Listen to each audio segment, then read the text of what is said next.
was getting ready to go to work one day and shaving and showering and shaving. And as I was shaving, I noticed a small lump, which at the time in my neck, and at the time I thought, well, maybe I have a little cold, fever, and you know, it's my lymph node, and it'll go away. And didn't go away. And after you know, maybe 10 days, 2 weeks, my wife said, you got to get this checked out. So, you know, it's not just a cold. And of course, I didn't want to believe that. I wanted it to, you know, everything to be normal. I'll tell you, when I had the biopsy done, the tumor grew.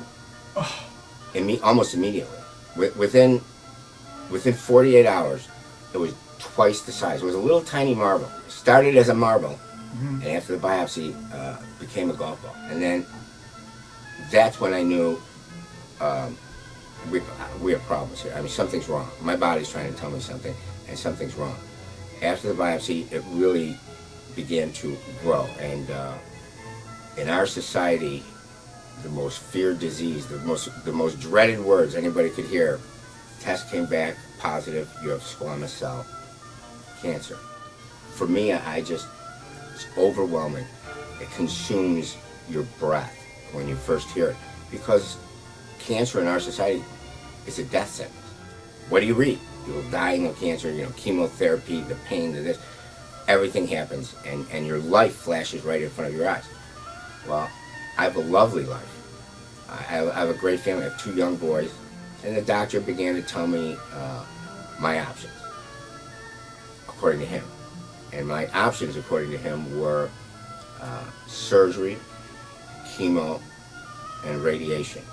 And he wanted to do about a 4 or 5 hour surgery, open my neck, and he began to tell me about I very possibly will have nerve damage in my face or in my neck, be on a feeding tube, and began to tell me the conventional medicine story of what might happen.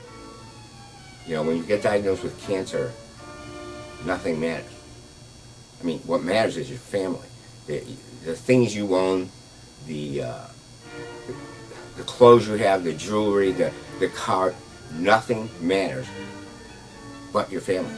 I didn't want to never see them again. That couldn't happen. And I called the Valley Cancer Institute. I called all the other institutes. I could have gone anywhere in the world. I could have had any treatment in Germany, in London, in Mexico, anywhere. And because I said, I don't want chemotherapy. I don't want surgery if I can avoid it. Each conventional doctor remarkably said the same thing. We need to do surgery, chemo. It was a mantra: surgery, chemo, radiation, surgery, chemo, radiation. And I began to realize that each doctor was a surgeon. You know, if I go to a shoemaker, what's he going to tell me? You need shoes. You know, you need new shoes. They're worn down. What's he going to tell me? One of your employees here, who I spoke at like many times, said, "Would you like me to have Dr. Wolfstein call you and talk to you?" And to my amazement, because it doesn't happen too much anymore in this world, I got a phone call from Dr. Wolfstein shortly thereafter, where he spent a good 45 minutes with me on the phone. I couldn't get my ear, nose, and throat guy in Scottsdale to spend 5 minutes with me on the phone.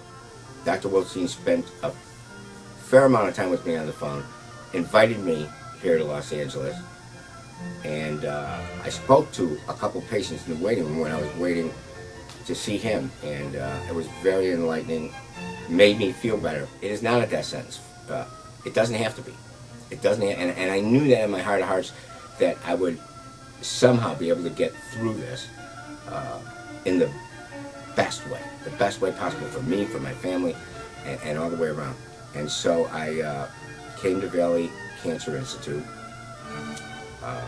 and I got here, and everybody was very, very nice, and I got through the first couple days, and I thought, okay,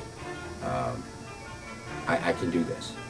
I can do this much better than the scenario that was painted for me by many doctors across the nation. Sylvia, who does the radiation, who is an angel, you know, she said, we've done a lot worse than this. You just hang in there, and you're good. I will take care of this. This is my job. I will get this out of your body, and within a week, it started to disappear, just go away, and you know, it's a miracle. I mean, it's nothing short of a miracle. That I should be a statistic in cancer, and instead I'm a survivor, and it's because of Valley Cancer Institute. Mm-hmm. And I am an advocate in the biggest way of what you do here. I saw it work for other patients who were far worse off than when I came in the door. It takes time. You didn't get cancer in one day, and we're not going to get rid of it in one day. It's not how the world works. And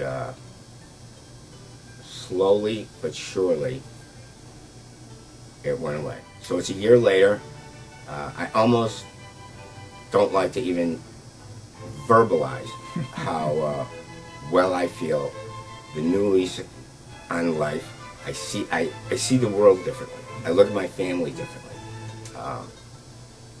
I have different priorities. You know. Thank you so much for sharing this with us, and well, I wish you my best. Thank you.